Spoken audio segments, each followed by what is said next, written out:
Okay, this is called Spark and Sharp, and this is really a neat tool because it's the newest member of the family and it has a magnesium in the handle. So all you got to do is you just unscrew this right here, and out comes the magnesium piece.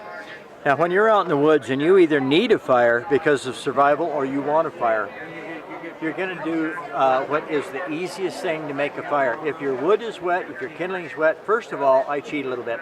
Before I leave hunting, hiking, camping, fishing, I prepare. I take a little bit of hand sanitizer, a little bottle, I take a little bit of kindling, I put them in a Ziploc bag. I actually get prepped for my fire because you never know when you're going to need it.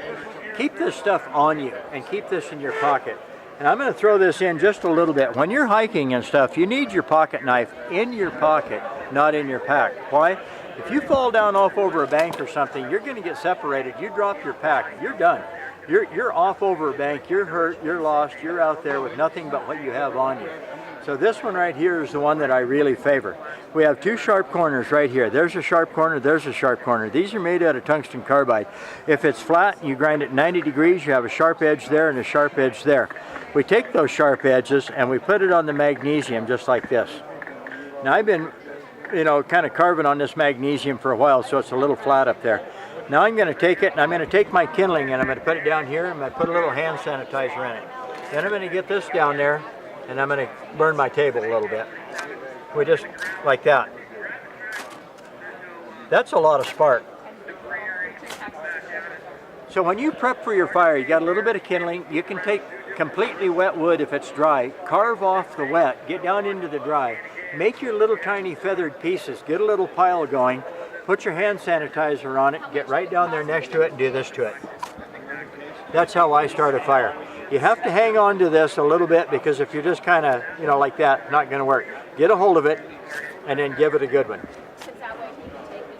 This is about 4 months worth of carving on that. And you can see that there's very little of it gone actually. Sharp and Spark, as far as I'm concerned, is the best handy sharp that we've got. Why? Because I can sharpen all my knives, I can start a fire. Even though I take this one and keep doing this to my sharp corner, that corner right there stays just as hard and sharp as can be.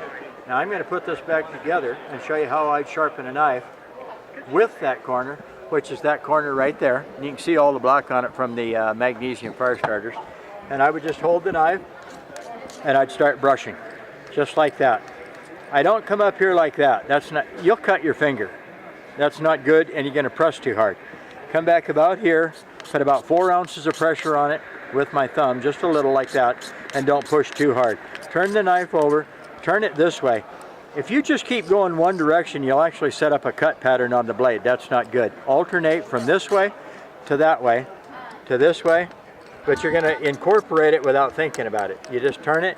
See, I'm actually using my middle finger to twizzle it back and forth, like this, like that, like this, like that. Turn it over, come right on out, tip it up, do the tip. This particular model right there is called it's called Spark and Sharp. The V notch is for reshaping blades. If you got a blade that's kind of thin, like a kitchen knife, you can run it through there and reshape it. It's going to make about a 22-degree angle. I like about a 17-degree angle so that they're sharp. 22 to 25 degrees makes them tough so you can actually pound it through something if you have to, or you can whack at it. And that's why I like Spark and Sharp. It's how to use it.